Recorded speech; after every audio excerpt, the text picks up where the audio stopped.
કે તમારે આવડા રે ધીંગાણા નોતા ખેલવા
ભાગડતા પગલી વાગી જાઓ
તો આખો બહુ મોટો છે હું એક દિવસ કડી યાદી કરાવું પણ મને યાદ આવે છે ઓલો કાદુ મકરાણી હતો તો મુસલમાન પણ ખાનદાન બહુ હતો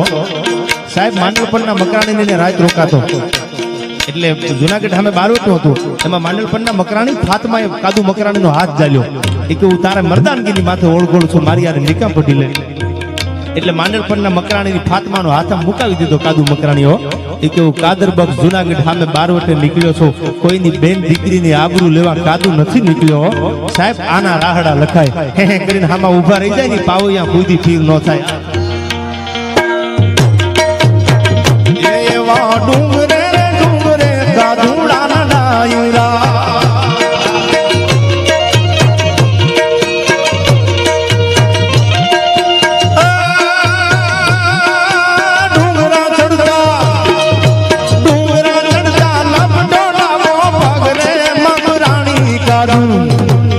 તો ડંકો રે દીધો છે હોરઠ દેશમાં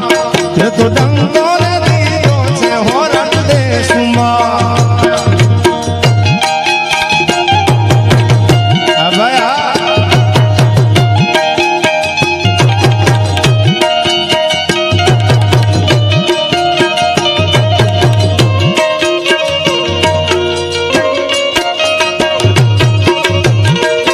અને લાઈવ છે બોલું છું સાહેબ જોગીદાસ ખુમાણની વાત એક નહીં પણ ગરાસિયા રાજપૂતોએ કાઠીને ઘણો ટેકો દીધો છે ભાઈઓ એના હજારો દાખલા છે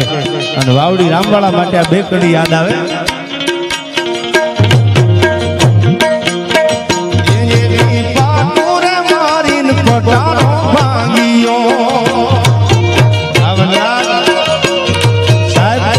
અમરાપુરના ગોલણવાળાને રામવાળાને જેલમાં ભાઈબંધી થઈ એટલે ગામ ભાંગ્યું ગોલણવાળાએ કીધું કે રામભાઈ પટારો નથી ભાંગતો અરે તારી ભલી થાય તારી ભલી ગોલણભાઈ હું વાવડી રામ છું એમ કરીને ડાબા પગે માર્યું ઠેબુભાઈ હા શું કહે છે એ એવી પાટુરે મારીને પટારો ભાંગ્યો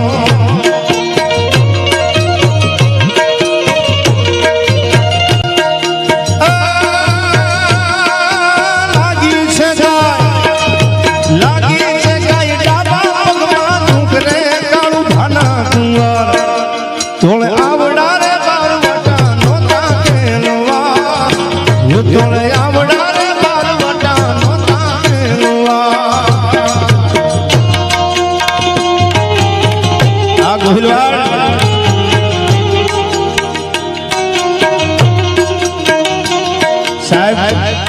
સિંહણના પાદર સુધી જેથી વેરડું મૂકવા જોગીદાસ આવ્યા ને તેથી રાજપૂતાણી પડદાને માગો કરી અને જોગીદાસના ઓવારના લીધા હતા કે જોગાભાઈ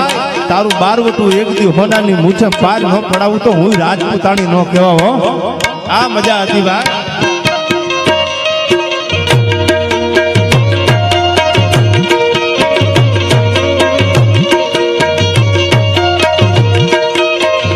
અને બીજી વાત મને યાદ આવે છે સાહેબ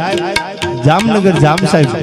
અને અડધું સિંહાસન ખાલી કરી આ વાંચીને બોલું છું કોઈ દંત કથા નથી પુરાવા સાથે બોલું છું અડધું સિંહાસન ખાલી કરી અને પાળિયાદના દરબાર નાંગ ખાચર ને બેહાડતા ગાપા નાંગ બેહો આયા એટલે કોઈ કીધું બાપુ તમે તો જામનગર દરબાર છો અને આ તો 12 ગામડીનો નાનો એવો ધણી છે અને તેથી જામ સાહેબ કહેતા હતા કે એની ઘોડાહરીમાં એક ઘોડી જોઈ અને મેં એક વાર અને બીજી વાર એમ કીધું કે નાંગભાઈ ઘોડી બહુ રૂપાળી છે એ કે બાપુ હવે કાંઈ બોલો તો મારા લોહીના હમશે જામનગર કાલ મોકલાવી દો. આ મજા હતી ભાઈ.